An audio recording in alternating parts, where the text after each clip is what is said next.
नई सोच, नई कहानी और radio journey with Smriti Irani प्रस्तुत है आज इस कार्यक्रम की दूसरी कड़ी, जिसे पेश कर रही हैं महिला एवं बाल विकास मंत्री स्मृति ईरानी। विषय है अचीवमेंट्स इन स्पोर्ट्स। नमस्कार, मैं फिर आपके सम्मुख प्रस्तुत हुई हूँ। मेरा नाम है स्मृति ईरानी और हम आए हैं नई सोच, नई कहानी लेकर। आज सोच शायद नई नहीं है, पुरानी है। जज्बा है जीत का, सच्चाइयाँ हैं संघर्ष की, और संघर्षों से गुजरते हुए जीत की ओर जाते हुए कुछ ऐसे खिलाड़ियों की कहानी जिन्होंने न सिर्फ इतिहास रचा अपने लिए, बल्कि राष्ट्र का गौरव भी बढ़ाया। एक कविता की कुछ पंक्तियां आपको सुनाना चाहती हूँ। असफलता एक चुनौती है, इसे स्वीकार करो। क्या कमी रह गई देखो और सुधार करो। जब तक ना सफल हो, नींद चैन को त्यागो तुम। संघर्ष का मैदान छोड़कर मत भागो तुम। कुछ किए बिना ही जय जयकार नहीं होती, कोशिश करने वालों की हार नहीं होती। और कोशिशें करने वाली हारने वाली नहीं, बल्कि जीतने वाली आज हमारी स्टूडियो में पधारी हैं दीपा मलिक। दीपा जी को आप सबने कई टीवी चैनल्स पर देखा होगा। उनके स्वरों को, उनकी वाणी को सुनकर आप सब इंस्पायर भी हुए होंगे। दीपा जी ने आज तक राष्ट्रीय प्रतियोगिताओं में 68 गोल्ड मेडल्स जीते हैं, 5 रजत पदक जीते हैं, अंतर्राष्ट्रीय स्तर पर 23 मेडल्स जीते हैं, 4 बार Limca book of world record में अपना नाम दर्ज कराया है। दीपा जी, आपकी एक्चुअली सीवी इतनी तगड़ी है कि कई मेडल्स मुझे यकीन है कि मैंने छोड़ दिए हैं। आई थिंक आज मेरे लिए बड़ा मेडल ये है कि मैं आपके साथ बैठकर आज ये प्रोग्राम में चुनी गई हूँ। ये अपने आप में एक मेडल है। नहीं, आपकी ये उदारता है, और उदारता उनकी भी जो इस वक्त स्टूडियो में मेरे और दीपा जी के साथ मौजूद हैं। ज़फ़र इकबाल साहब जो ओलंपिक्स में न सिर्फ एक गोल्डन इतिहास रच चुके हैं, लेकिन आप सबने देखा होगा कि शाहरुख खान की एक फिल्म आई थी चक दे। एक्चुअली स्पोर्ट्स के शाहरुख खान हैं ज़फ़र इकबाल साहब। ज़फ़र साहब, आपका स्वागत है हमारे कार्यक्रम में। धन्यवाद।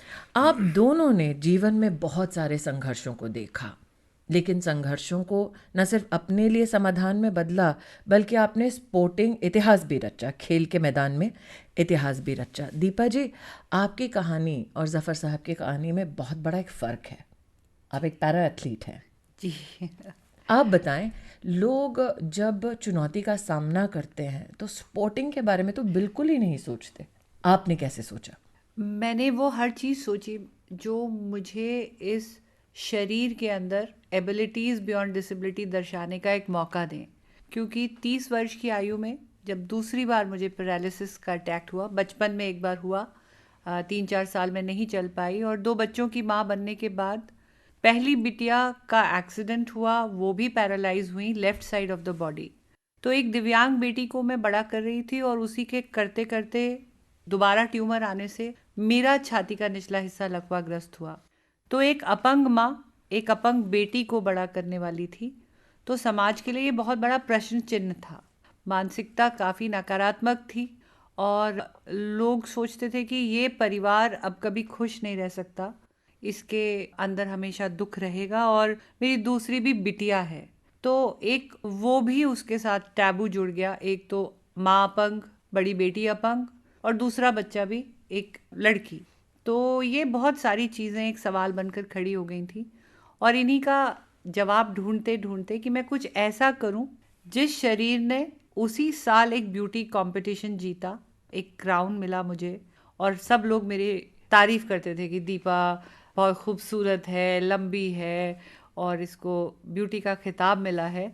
और फिर उसी शरीर के लिए मुझे बिल्कुल डिस्कार्ड कर दिया गया, और ये सब भूल गए कि उसके अंदर एक आत्मा भी थी, एक इंसान भी था, जो एक माँ भी थी, एक महिला भी थी, एक पत्नी भी थी, एक गृहिणी भी थी, जो जीना चाहती थी और खुशी से जीना चाहती थी, और एक खुशहाल ज़िंदगी में अपने बच्चों के लिए प्रेरणा बनना चाहती थी। तो वहीं से मैम ये शुरू हुआ सफ़र। जो भी मेरे रास्ते आया, जो भी मैंने रास्ते, तो खैर ऐसा था कि ना मेरे पास चलने के लिए कदम थे और ना ही पदचिन्ह थे जिन पे मैं चलती। दीपा, एक बात बताएं। जी। नॉर्मली लोगों का ये मानना है कि स्पोर्ट्स में, खेल कूद के मैदान में कम उम्र के बच्चे जाते हैं, 30 साल की उम्र हो, स्पोर्टिंग का नया जज्बा हो और दिव्यांगता का एक एहसास हो, जी आपके लिए एक महिला होने के नाते 30 साल की उम्र में एक नया पड़ाव, एक नया मुकाम हासिल करना, जी। ये दोनों कठिनाइयाँ। और वो भी एक ऐसा समय मैम जहाँ पे ना फंडिंग मिलती थी, ना कोई पॉलिसी होती थी, ना इंफ्रास्ट्रक्चर होता था, ना इस बात की चर्चा होती थी कि दिव्यांगों के लिए खेल को एक रिक्रिएशन के तौर पे देखा जाता था या चैरिटी के तौर पे देखा जाता था। मेन स्ट्रीम उसे समझा ही नहीं जाता था।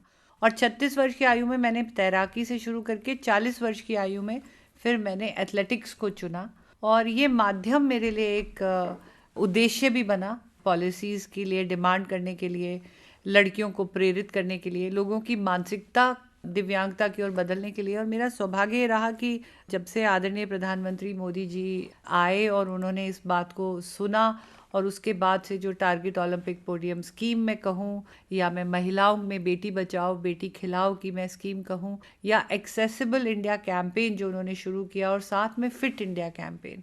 और जब प्रधानमंत्री स्वयं अपना जन्मदिन दिव्यांग बच्चों के साथ मनाते हों, अपने मन की बात में हर मंच से, चाहे वो स्वतंत्रता दिवस की बात हो, वो दिव्यांग खिलाड़ियों के प्रोत्साहन की बात करते हों, तो धीरे धीरे फिर ये बदलाव आया।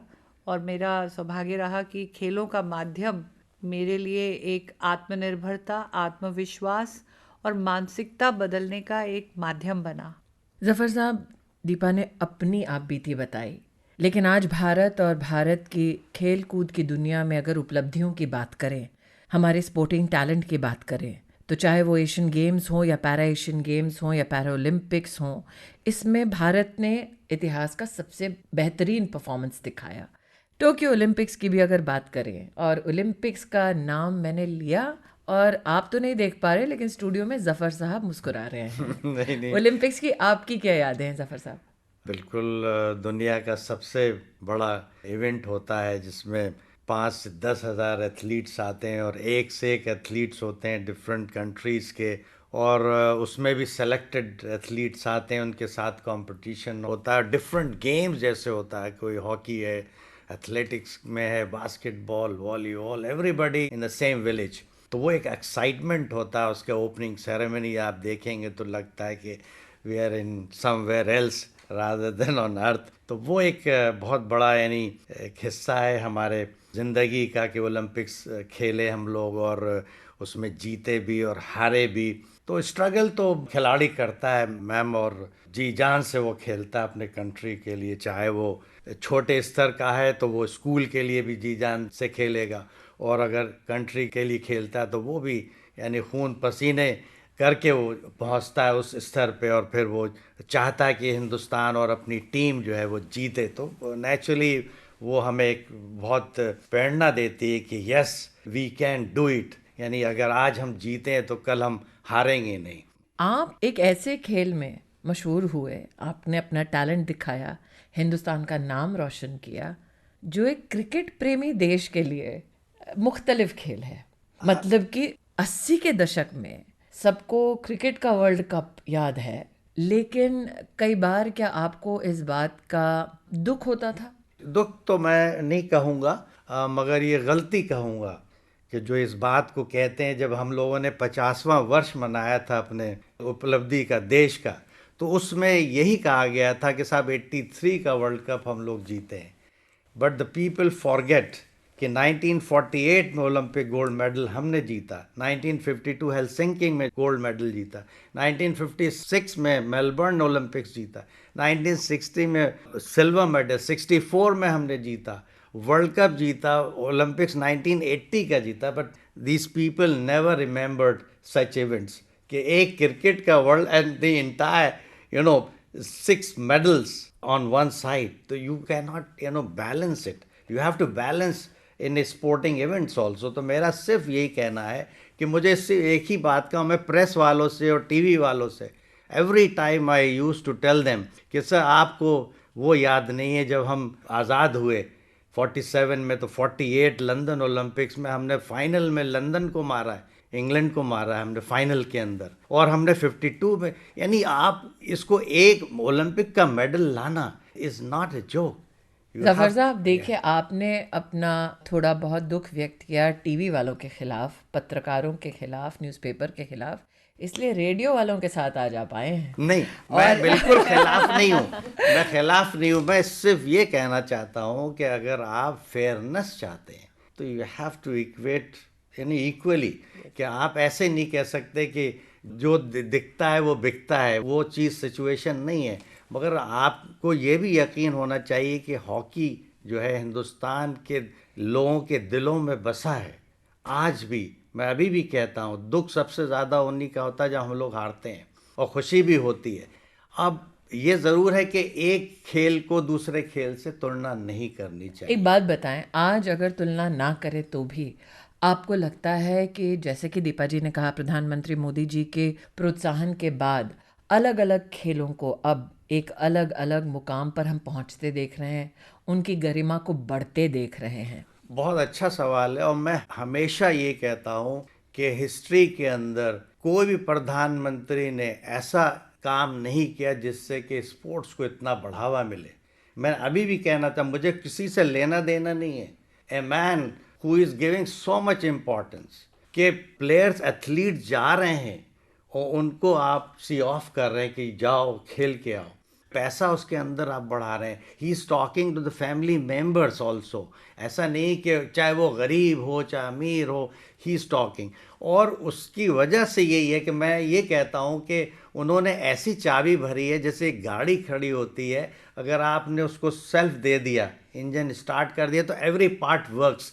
सो entire country is focusing how to develop sports in our country. आज इस कार्यक्रम को वो भी सुन रहे हैं जो इस वक्त गाड़ी चलाकर शायद दफ्तर जा रहे हैं। उनको मैं बतलाना चाहूँगी, 84 में जफर साहब भारत का तिरंगा ले जाकर ओलंपिक्स में लहरा रहे थे। कैसा लगता है जफर साहब, बहुत तिरंगा फर्क की लेके बात, हाँ। ओलंपिक स्टेडियम में चलते हैं शान से? Yes, it was a naturally it was a proud moment. I still remember कि भाई मुझे यानी बहुत बड़ी यानी एक इम्पोर्टेंस दी गई थी मुझे, ख़ास तौर पे being a senior most, maybe I don't know what was the reason behind it, but I still feel proud कि भाई मैंने हिंदुस्तान के झंडे को लेके चले। और ये भी मैं कहना चाहता हूँ कि हमारा जो स्लोगन था बिफोर एवरी मैच, हम यही कहते थे, भारत माता की जय। आज भी कहते हैं आज भी भारत कहते हैं माता की जय। तो हमारा स्लोगन ही यही था, we fight against any team in the world.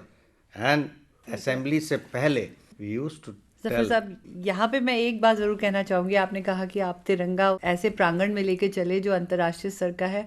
मैं बहुत खुशी और गर्व के साथ कहती हूँ कि आज हमारी दिव्यांग महिला खिलाड़ी भी अवनी लेखरा क्लोजिंग सेरेमनी में गोल्ड लेने के बाद, वर्ल्ड रिकॉर्ड परफॉर्मेंस के बाद, नन्ही सी बच्ची तिरंगा लेके चली थी। और इस बार हमारी ओपनिंग सेरेमनी जो एशियाई खेलों की हुई, पारुल परमार जो 10 साल लगातार, एक दशक नंबर 1 पैरा बैडमिंटन खिलाड़ी रही, तो वो इस बार हमारा तिरंगा लेके चली। बहुत बड़ी तिरंगा चाहे पारुल लहराए या जफर इकबाल, फक्र हम सबको है।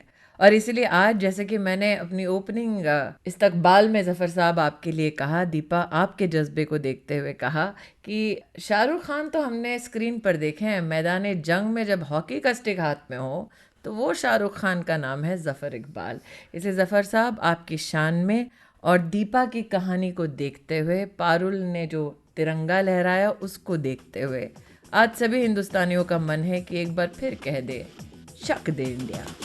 कुछ करिए नस नस मेरी खोले, हाय कुछ करिए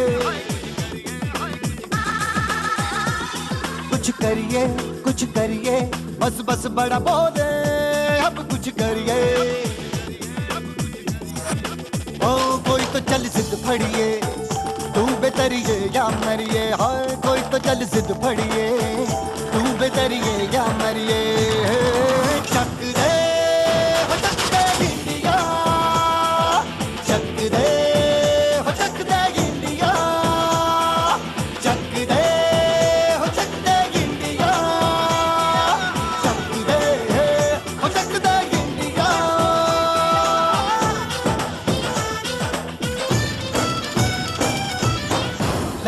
पतंगों में, भिड़ती उमंगों में, खेलों के मेलों में पल खाती रेलों में, गन्नों के मीठे में खद्दर में छींटे में, ढूंढो तो मिल जाओगे तब ताबो ईंटों में। रंग है समाज निखरे और खुल के आज बिखरे, मन जाए ऐसी होली रग रग मचल के बोली।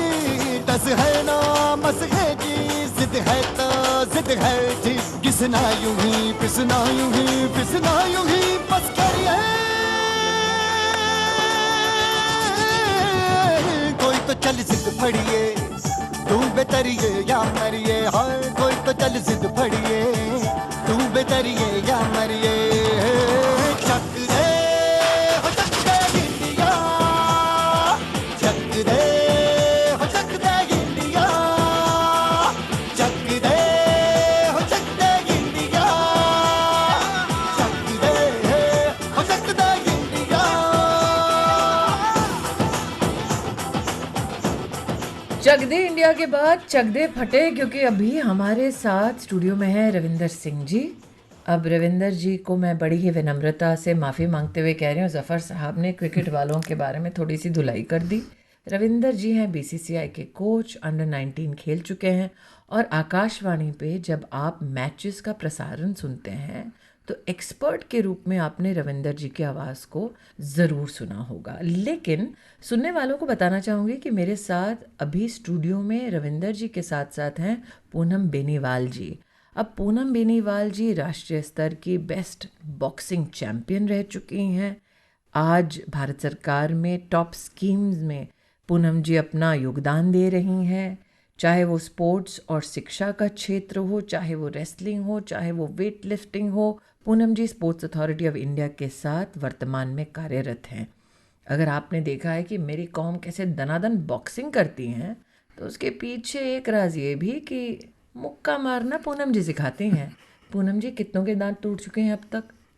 मुक्केबाजी में दो चीज़ है, आपको मारना भी है, बचाना भी है, बचा के फिर मारना भी है। अरे बाप रे, इसका मतलब कि आप अगर मेरी कौम को सिखा सकती हैं फिट इंडिया के अंतर्गत, स्पोर्ट्स अथॉरिटी ऑफ इंडिया के अंतर्गत, तो मुझ जैसी फैट इंडिया की प्रतिनिधि को भी तो सिखा सकती हैं। मैम बॉक्सिंग रिक्रिएशन के लिए भी किया जा सकता है। लेकिन पूनम जी ये बताएं, हाँ जी। स्पोर्ट्स क्या अब मात्र रिक्रिएशन रह गया है? लेकिन अगर मैं सरकार की स्कीमों को देखूं तो it's become a serious business. जैसे मैम फिट इंडिया का बताया, फिट इंडिया में यही है मोटो कि भी हर एक व्यक्ति, भारतीय व्यक्ति जो फिट हो, जो भारत सरकार की स्कीम्स हैं, खेलो इंडिया है, टॉप स्कीम है, इसके अलावा साई की जो अलग अलग ट्रेनिंग सेंटर्स हैं और फिर साई स्कीम्स हैं, तो वो सबका मोटो यही है, क्योंकि स्वस्थ शरीर में ही हमारा स्वस्थ मस्तिष्क काम करेगा ना। तभी आज तक हमारे देश के इतिहास में कभी भी ओलंपिक के पोडियम को टारगेट करती हुई कोई स्पेसिफिक स्कीम नहीं रही। टॉप स्कीम वही है पूनम जी? हाँ जी हाँ, 2014 के बाद टॉप स्कीम ने बड़ा अच्छे से काम किया और 2019 में फिर डेवलपमेंट ग्रुप भी जो ऐड किया इसमें दो तरह के खिलाड़ी हैं मैम। टॉप स्कोर जो 2024 के ओलंपिक की दावेदारी है, और 2028 की ओलंपिक की दावेदारी के लिए टॉप डेवलपमेंट ग्रुप है, और इन डेवलपमेंट ग्रुप के बच्चों को सरकार की तरफ से 25,000 पर मंथ स्टाइपेंड दिया जाता है, और टॉप स्कोर ग्रुप के बच्चों को 50,000 पर मंथ स्टाइपेंड दिया जाता है, जिसमें नीरज चोपड़ा, निखत जरीन, पीवी सिद्धू, ये सब खिलाड़ी हैं कोर में। और 28 की दावेदारी जो करेंगे मेडल की, उनको 25,000 दिया जाता है। इसके अलावा उनको जो भी ट्रेनिंग के लिए अच्छे कोचेज, स्पोर्ट्स साइंसेज इक्विपमेंट्स, बाहर ट्रेनिंग का एक्सपोजर है, फॉरेन कोचेज है, सब प्रोवाइड किया जाता है मैम। रविंदर जी, आपने वर्षों वर्ष तक न सिर्फ कोचिंग की, आप खिलाड़ी भी रहे, अब आकाशवाणी के साथ आप जुड़े भी हैं। क्या आज तक हमारे देश में आज से 4 साल बाद, 5 साल बाद खेल के मैदान में अंतर्राष्ट्रीय स्तर पर कौन उत्तीर्ण होगा, ऐसी कभी सरकारी स्कीम क्या रही है? मैडम, अब जबरदस्त चेंजेस आ चुके हैं कि अब सबसे बड़ी बात तो जो वुमेन्स क्रिकेटर्स हैं उनकी सैलरी एट पार कर दी गई है जेंट्स के बराबर। इतना बड़ा चेंज है ये कि पहले लड़कियों को आप देखते नहीं थे नेट्स के ऊपर खेलते हुए, घरों में रहती थी 10-15 साल पहले। आज अपने अपने घर से छोटी छोटी बच्चियां निकल के आ रही हैं। ये सब गवर्नमेंट की जो पॉलिसीज हैं, जो इन्होंने एट पार की, ऑप्शन बन चुका है क्रिकेट एक। और हमारी टीम इंडिया की अनबीटेबल है आज, अनबीटेबल। पूरे वर्ल्ड में कोई टीम नहीं है जो कम्पीट भी कर सके। वन साइडेड चल रहा है ये, सिर्फ state of the art facilities हैं, इनके जो इक्विपमेंट्स मिले गए और इनको जो फैसिलिटीज़ दी गई हैं। अब देखिए एशियन गेम्स अभी हुआ, 108 मेडल, 38 गोल्ड आ रहे हैं इंडिया के। 2-4-5 सालों में इतना कोई ड्रामेटिक चेंज कभी देखा भी नहीं था किसी ने। रविंदर जी, हमने यूनिवर्सिटी गेम्स में हाल ही में चाइना में जो खिताब पाया, आज तक का वो भी एक इतिहास रहा।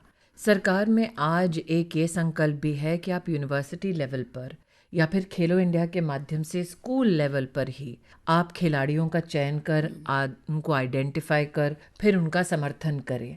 अगर आपके वक्त ये होता जब आप खिलाड़ी थे तो आपको क्या लगता है कि भारत क्या तब भी शानदार प्रदर्शन कर पाता? मैडम, पहले हमारे ज़माने में क्या होता था, एक टीम बनती थी, जैसे दिल्ली की टीम बन रही है अंडर 16-19 की, रात को पता चलता था ये लोग 16 लड़के खेलेंगे, कोई मैच नहीं होता रहा, कोई कुछ नहीं होता रहा। आज हर क्लब से 200 लड़के जाते हैं, उनके मैचेस होते हैं, फिर शॉर्टलिस्टेड होते हैं, फिर 100 होते हैं, फिर 50 होते हैं, फिर 40 और बाद में टीम बनती है। हर बच्चे को पता है कि मेरा सिलेक्शन क्यों नहीं हुआ, वो बोल ही नहीं पाते क्योंकि इतना फेयर सिलेक्शन है, परफॉर्म करोगे आगे जाओगे। और अंडर 16 अंडर 19 के लेवल में ही आज उनको इतना पैसा मिलना शुरू हो गया है कि वो सिर्फ स्पोर्ट्स में ध्यान दे रहे हैं, जो सोच भी नहीं सकते थे पहले ज़माने में ये लोग। आज इतनी पॉलिसी गवर्नमेंट की है, जहाँ गवर्नमेंट इतना फंड्स वगैरह दे रही है और उसके बाद इतने लोग अट्रैक्ट हो रहे हैं स्पोर्ट्स की तरफ। पूनम, जैसे कि रविंदर जी कह रहे हैं कि जज्बे के साथ अगर सहयोग और समर्थन सरकार का मिले तो एक खिलाड़ी अपने सपनों को भी साकार करे, देश का नाम भी रोशन करे।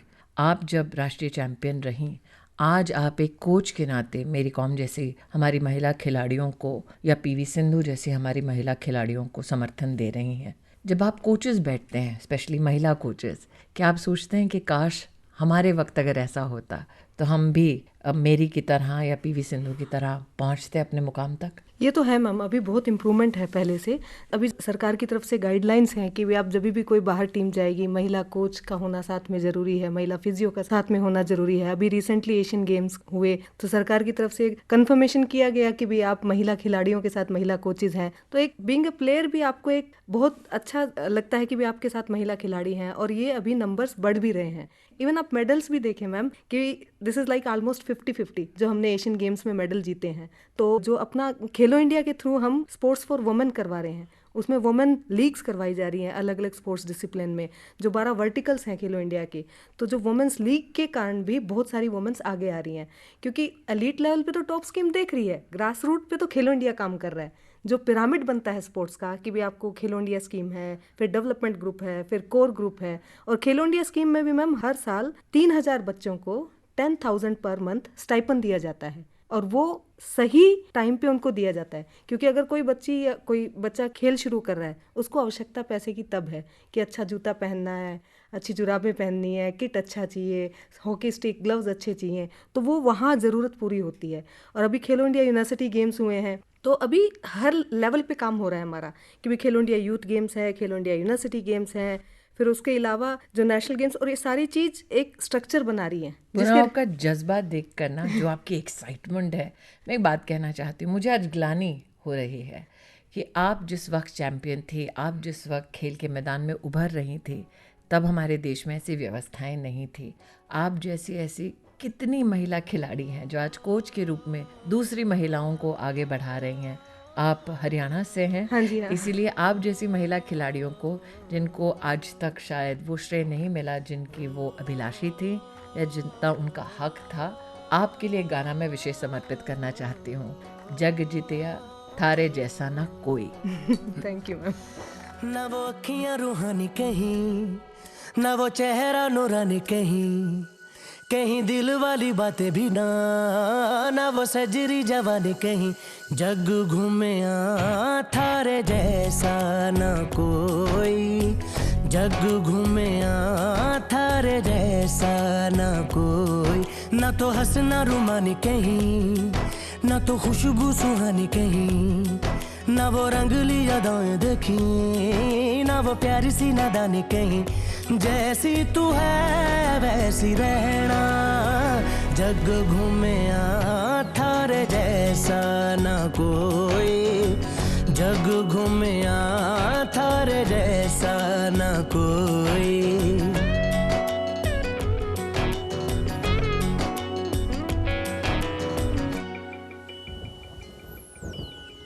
बारिशों के मौसमों की भीगी हरियाली तू, सर्दियों में गालों पे जो आती है वो लाली तू।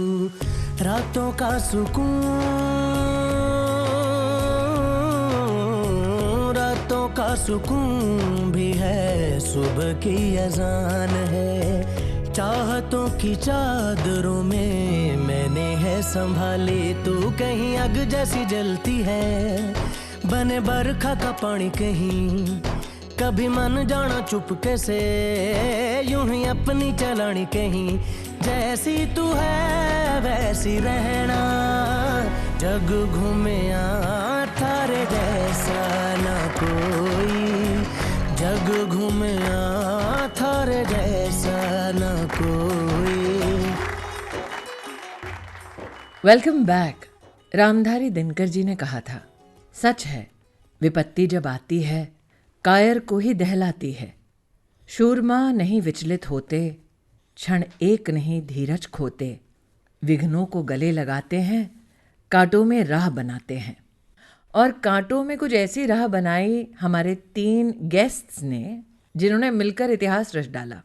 आज स्टूडियो में मेरे साथ हैं 2022 एशियन पैरा गेम्स की सिल्वर मेडलिस्ट ज़ैनाब खातून जी, संग हैं अंकुर धामा जी जो 2 गोल्ड मेडल जीत चुके हैं एशियन पैरा गेम्स 2022 में लॉन्ग डिस्टेंस रनिंग के लिए, और संग हैं 2018 में gold medalist Asian para games, 2022 में gold medalist Asian para games, currently number 1 para Olympian Neeraj Yadav ji. आप तीनों का स्वागत है। इससे पहले कि मैं बात करूं, मुझे इस बात का यकीन है कि जो आज आपको सुन रहे हैं उनको आप पे बहुत गर्व है। इनफैक्ट मैं अपने आप को बहुत ही आज भाग्यशाली मानती हूं कि आप तीनों के सम्मुख में उपस्थित हूं बातचीत करने के लिए। ज़ैनाब, आपसे शुरू करते हैं। आप पावर लिफ्टर हैं भाई? Yes ma'am. पावर लिफ्टिंग क्या होता है ये बताओ हमारे श्रोताओं को। पावर लिफ्टिंग मैम सबसे मेन चीज़ होती है पावर, और अगर उसको वुमेन करे तो वो और भी ज़्यादा पावरफुल हो जाती है। तो पावर लिफ्टिंग का तो कोई तोड़ ही नहीं है। ज़ैनाब, ये एक नॉर्मल खेल नहीं है लड़कियों के लिए। ज़्यादा से ज़्यादा लोग सोचते हैं लड़की क्या करेगी, थोड़ा दौड़ लेगी। कभी कभी लड़कियों को देखा जाता है कि डिस्कस थ्रो हो गया, जैवलिन हो गया, मेरी कॉम की वजह से बॉक्सिंग हो गई। ये पावर लिफ्टिंग का आइडिया कहाँ से आया? मैम पहले तो सब यही बोलते थे मेरे को कि आप डिस्कस कर लीजिए, लेकिन मेरा मन ये था कि कुछ अलग ही होना चाहिए, क्योंकि मुझे बचपन से ही ये शौक था। ड्रेस होती थी तो भी सबसे अलग, जूते होते थे तो सबसे अलग। तो जब गेम्स में आई तो मेरा मन ये था कि सबसे अलग ही होना चाहिए। अच्छा, सबसे अलग में इतना अलग हो गई कि सिल्वर मेडलिस्ट हो गई। और जब मेडल मिला तो घर में सबने क्या कहा? मैम सभी को बहुत ज़्यादा अच्छा लग रहा है मेरा मेडल आने के बाद। गांव में बहुत ज़्यादा खुशी है। गांव कहाँ है तुम्हारा ये बताओ सबको। हाँ जी, एक छोटा सा गांव है, किला रोड पे पड़ता है, नंगला साहू, और मेरठ से 18 किलोमीटर पीछे है। पीछे नहीं भाई, आगे कर दिया तुमने तो सिल्वर मेडल जीत के। बिल्कुल, पहले पीछे था ना मैम वो। अब मैं जैसे ही वहाँ से आई निकल के तो मैंने उसको आगे कर दिया। जनाब, तुम्हारी इस उपलब्धि पे न सिर्फ हमको बल्कि मेरठ वालों को भी ज़रूर फ़क्र है। ये बात बताएं, बात अगर गौरव की निकलती है अंकुर जी, आप तो ऐसा दौड़े कि 2 गोल्ड मेडल ले आए। नमस्कार सभी सुनने वालों को, बहुत बहुत धन्यवाद मैम। और ये गौरव की बात हो भी क्यों ना, हिंदुस्तान ने हमें जो इतनी फैसिलिटीज़ दी हैं, मैं एक दृष्टिबाधित खिलाड़ी होते हुए मेरे साथ गाइड रनर होते हैं, हम दोनों पैरेलल भागते हैं और दोनों को गवर्नमेंट इतना सम्मान दे रही है, तो मैं उम्मीद रखता हूं कि सिर्फ अंकुर ही नहीं दौड़ा है, अपितु आने वाले समय में सभी अंकुर से भी तेज दौड़ने वाले हैं। अरे वाह अंकुर, तुम्हारा जो ये स्टाइल है प्रेजेंटेशन का, ऐसा लग रहा है मेरी नौकरी जाने वाली है आकाशवाणी में, और अगले एपिसोड में कहीं ऐसा ना हो कि तुम यहाँ बैठ के संचालन करने लगो। लेकिन बताओ अंकुर, एक पैरा ओलंपियन के लिए कैसा लगता है जब आपको लोग कहते हैं कि आप बाधित हैं, लेकिन आप पूरे देश को, पूरे समाज को ये कर दिखलाते हैं कि कैसे आप जेन्युइनली स्पेशल हैं, जेन्युइनली कैसे आप अपने लिए नहीं बल्कि पूरे समाज के लिए एक इतिहास रचते हैं? देखिए मैम, इसमें 2 समझ बहुत ज़्यादा काम करती हैं, चुनौती और दूसरा समाज का दर्पण। समाज बहुत पहले दिव्यांगजनों को काफ़ी तिरस्कृत नज़रों से देखता था। उसको चुनौती समझने से हम समाज में एक परिवर्तन ला सकते हैं कि हम वो सब कर सकते हैं जो सभी कर रहे हैं और उनसे ऊपर भी कर सकते हैं। तो यानी कि एक इंसान में जिद होनी चाहिए। इसलिए कहते भी हैं, बड़ा गुरूर है तुझको सिर फिरे तूफान, बड़ा गुरूर है तुझको सिर फिरे तूफान, पर मुझे भी जिद है की मंजिल को पार करना है। अरे वाह अंकुर, पक्का तुम्हें आकाशवाणी में नौकरी मिलने वाली है। अब ये बताओ अंकुर, कैसा लगता है जब ना सिर्फ गोल्ड मेडल पाते हो बल्कि प्रधानमंत्री जी द्वारा ट्वीट करके आनंदित होके फिर तुम सफलता के एक नए शिखर पर पहुंच जाते हो। बहुत कम लोग हैं जिनका ये सौभाग्य है कि देश के प्रधानमंत्री ना सिर्फ उन्हें स्वयं जाने बल्कि उनको स्वयं प्रेरणा के रूप में प्रधानमंत्री हमारे देश के राष्ट्र के सम्मुख प्रस्तुत करें। तो कैसा लगा जब प्रधानमंत्री जी ने कहा वाह अंकुर क्या दौड़े हो? मैम ये सुनकर बहुत अच्छा लगता है, और सुनकर ही नहीं अपितु जब साक्षात्कार होता है उनसे तो आनंद ही कुछ दूसरा है। ये कार्य हमारे प्रधानमंत्री जी 2014 से करते आ रहे हैं, और मैं उम्मीद रखता हूँ कि अब प्रधानमंत्री जी से मिलना और उन तक पहुँचना बहुत मुश्किल नहीं है, क्योंकि उनकी आत्मीयता मन की बात से तो हम सब के साथ पहुँच ही रही है। अब बताओ ज़ैनाब, तो मेरठ वालों के बारे में बात कर रही थी, तुम अपने गांव का, अपने इलाके का नाम बताओ। मैं अभी मूलतः उत्तर प्रदेश का रहने वाला हूँ, लेकिन मेरा पालन पोषण सोनीपत डिस्ट्रिक्ट में पलड़ा विलेज है, वहाँ से हूँ। और अब गांव से या अपने प्रदेश से लोग क्या संदेश भेजते हैं? उन्हें काफ़ी अच्छा लगता है, और ये समझकर मुझे भी अच्छा लगता है कि वहाँ की मिट्टी ने, वहाँ के खान पान ने मुझे इस कदर मजबूत बनाया, मेरी आत्मशक्ति को बढ़ाया। देखिए, वैसे मैं बड़ा ही दुबला पतला कमज़ोर सा बालक हूँ, लेकिन ईश्वर की कृपा से हम लोगों को ये शक्ति मिली, और शक्ति के साथ हमारे पूरे डिपार्टमेंट ने, स्पोर्ट्स अथॉरिटी ऑफ इंडिया ने और गवर्नमेंट ने उस शक्ति में अपना बल प्रदान करते हुए उसको सशक्त बनाया। और वो सशक्तिकरण अभी हमने पैरा एशियाई खेलों में और उससे पहले एशियाई खेलों में भी बखूबी देखा है। अरे अंकुर, तुम्हारी जितना मैं भागती तो मैं भी पतली हो जाती, लेकिन एक तरफ अंकुर का दौड़ना, दूसरी तरफ ज़ैनाब का पावर लिफ्टिंग करना, और तीसरी तरफ नीरज जी करंटली नंबर 1। कैसा लगता है? नमस्ते मैम, मेरा ये बड़ा सौभाग्य है कि मैं आज आपके सामने बैठा हूँ। वैसे हम आपको बहुत टाइम से अपने टीवी पे देख रहे थे। अरे भगवान, ये सास बहू मेरा पीछा नहीं छोड़ता नीरज। तुम तो जैवलिन थ्रोअर हो भाई, तुमको सास बहू से क्या लेना देना? मैम, क्योंकि जब हम कार्टून देखते थे उस टाइम पे हमारी मम्मी रिमोट पकड़ के बैठ जाती थी। हाँ, लेकिन इतना ज़रूर है कि घर का माहौल शायद कुछ ऐसा था। हाँ जी मैम। कि अगर आप भले ही दिव्यांग हों, लेकिन घर में आपको इस सम्मान के साथ, इस मशक्क़त के साथ पालन पोषण होता कि मेरा बच्चा जो है वो भी वही कर सकता है जो दूसरे परिवारों में बच्चे जो एक हौसला रखते हैं या स्पोर्ट्स की तरफ एक दृष्टिकोण रखते हैं, वो भी उन्हीं की तरह उत्तीर्ण हो सकता है। नीरज, पॉजिटिव थिंकिंग का आपके जीवन में क्या प्रभाव रहा? मैम देखिए, जब मैं 7 साल का था तब मेरे को ये पैरों में प्रॉब्लम हो गई थी, जो कि अपना न्यूरो से रिलेटेड थी। तो घर वाले, मैं पहले इकलौता ही बेटा था, तो घर वाले काफ़ी परेशान हो गए थे कि मतलब हमारा इकलौता बेटा है और पता नहीं जीवन में क्या करेगा। तो उसमें जो मेरे पिताजी थे और जो मेरी माताजी थी, तो उन्होंने एक बहुत अहम रोल अदा करा कि मुझे कभी भी किसी चीज़ के ऊपर डिपेंड नहीं करा। तो उन्होंने मुझे हमेशा प्रोत्साहित करा कि आपको जो भी करना है इंडिविजुअल करना है, हमारा सपोर्ट आपके साथ रहेगा। पर जो हमारा गांव है, गांव के लोग काफ़ी डीमोटिवेट करते थे। कौन सा गांव है?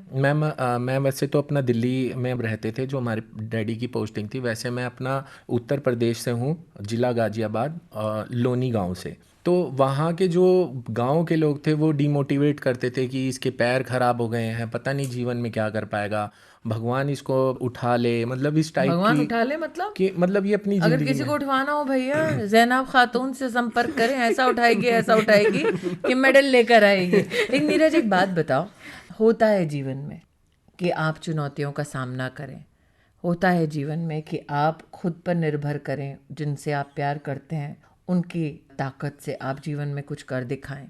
लेकिन एक खिलाड़ी की परफॉर्मेंस में जब सरकार और सरकार के मुखिया स्वयं अपना योगदान देने लगे, तो उससे क्या बदलाव आता है नीरज? मैम, जैसे कि पहले हम देश विदेश में खेलने जाते थे, इस वक्त हमारे स्पोर्ट्स का लेवल इतना ऊपर हो गया है कि हम दूसरी कंट्री जाते हैं, जैसे हम अमेरिका गए थे, तो वहाँ पे लोग आके हमसे पूछते आप इंडियन हैं, क्योंकि वो हमारा अपर देख के, हमारे मोदी जी ने इतना स्पोर्ट्स को इतना ऊपर बढ़ा दिया, तो वो हमसे नमस्ते करते हैं और वो हमसे ये बोलते हैं कि सर हम आपके साथ एक फ़ोटो लेना चाहते हैं क्योंकि आप एक इंडियन हैं। अरे वाह! इसलिए आज जितने हमारे श्रोता हैं उनसे कहना चाहती हूँ, ज़ैनाब को चाहे किसी ने कुछ भी क्यों ना कहा हो कि जैवलिन थ्रो करो, ज़ैनाब का लक्ष्य था कि वो पावर लिफ्टर बने। नीरज को चाहे किसी ने कोई भी बात कही हो जो चुभती हो, नीरज का अपना एक लक्ष्य था कि वो जीवन में उत्तीर्ण हो। अंकुर जी की तो बात ही निराली है, क्योंकि अंकुर जी ने तय किया कि वो ना सिर्फ लॉन्ग डिस्टेंस रनिंग करेंगे, ना सिर्फ पदक पाएंगे, बल्कि अपनी जीवन शैली से बहुत सारे लोगों को प्रोत्साहित करेंगे। आपके प्रोत्साहन के लिए, आपकी जीत के लिए आपको बधाई देती हूँ। और अगर कोई अंकुर की कहानी, ज़ैनाब की कहानी, नीरज की कहानी इस वक्त सुन रहे हैं, उनको बतलाना चाहूँगी कि तुम्हारा भी टाइम आएगा, अपना टाइम आएगा।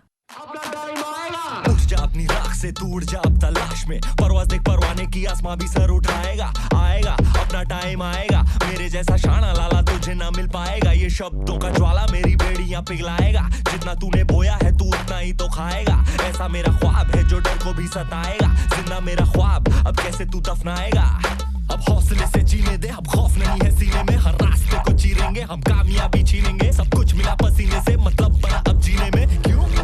क्योंकि अपना टाइम आएगा, तू नंगा ही तो आया है, क्या घंटा लेकर जाएगा। अपना टाइम आएगा, अपना टाइम आएगा, अपना टाइम आएगा, तू नंगा ही तो आया है, क्या घंटा लेकर जाएगा।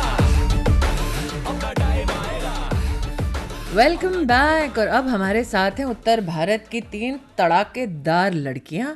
वंदना कटारिया जो फॉरवर्ड खेलती हैं महिला राष्ट्रीय टीम में फील्ड हॉकी में, नवजोत कौर जो मिडफील्डर हैं भारतीय हॉकी टीम में, पिंकी जी नाम पे मत जाइएगा भाई साहब, ये गोल्ड मेडलिस्ट हैं कॉमनवेल्थ गेम्स की 2022, एशियन चैंपियन भी हैं, गोल्ड मेडलिस्ट हैं वैसे करोल बाग की।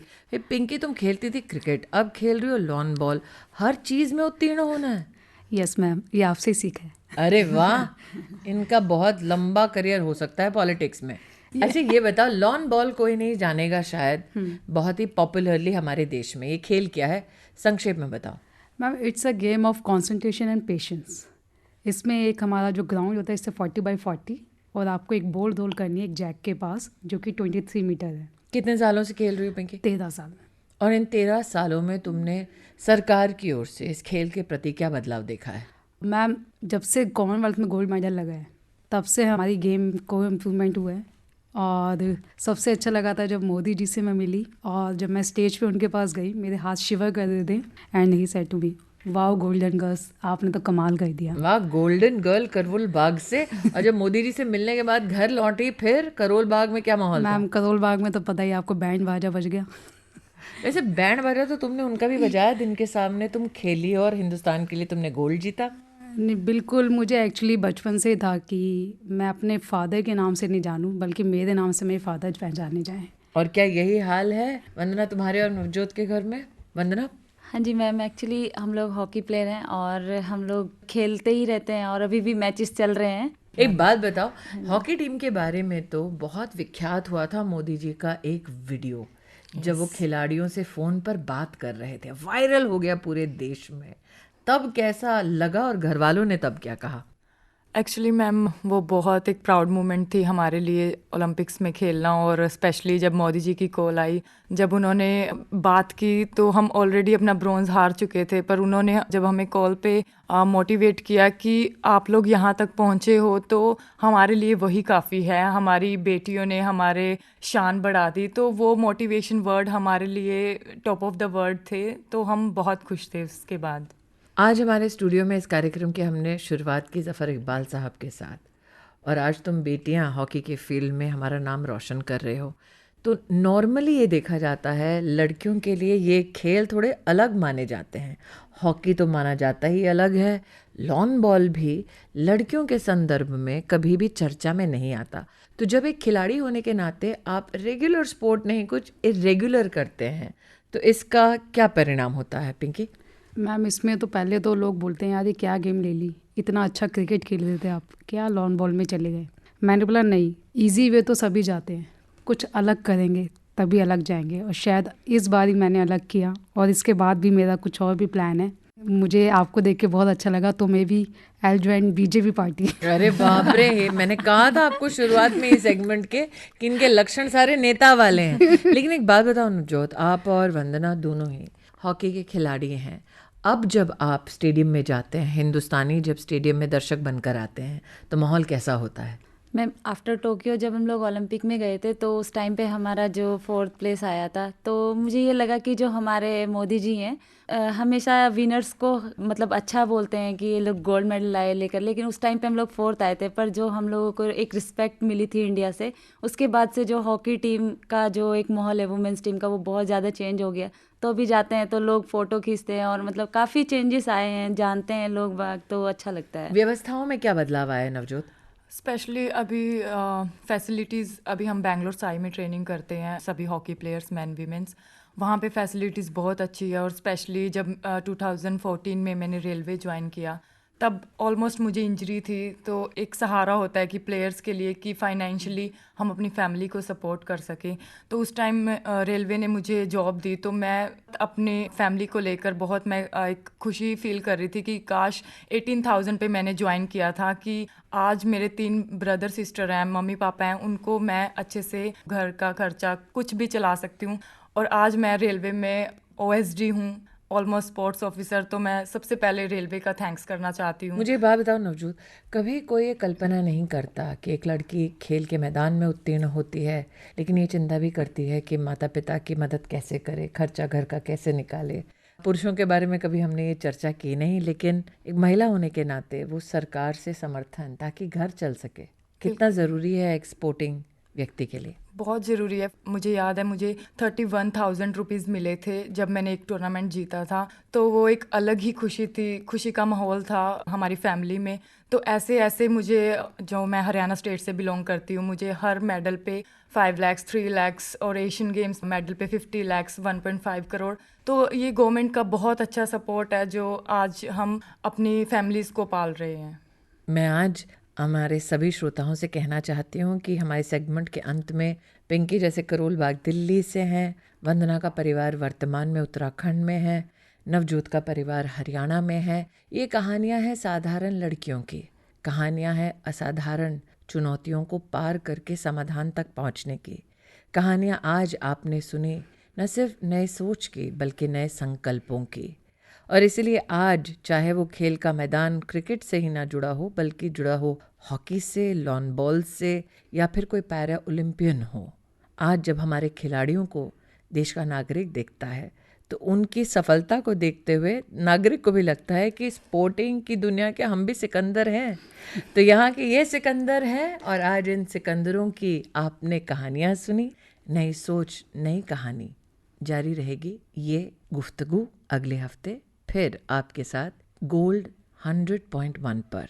तो नवजोत, वंदना, पिंकी, चाहे करोल बाग हो, मेरठ हो या हो हरियाणा, तुम हो हमारे सही सिकंदर। जो सब करते हैं यारो वो क्यों हम तुम करें, यूं ही कसरत करते करते काहे को हम मरे।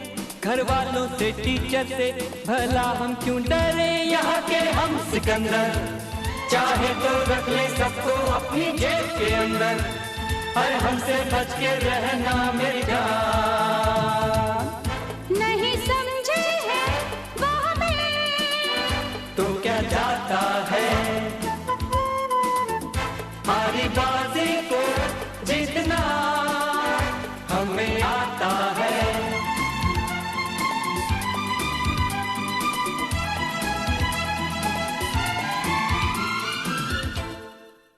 अभी आप सुन रहे थे नई सोच नई कहानी और radio journey with Smriti Irani की दूसरी कड़ी। इस कार्यक्रम की अगली कड़ी आप अगले बुधवार सुन सकते हैं 9 बजे से, और पुनर्प्रसारण इसका 102.6 मेगाहर्ट्ज FM रेनबो पर इसी दिन सुन सकेंगे। कार्यक्रम से जुड़ी बातें या आपके फीडबैक 9289094044 पर प्रेषित करें।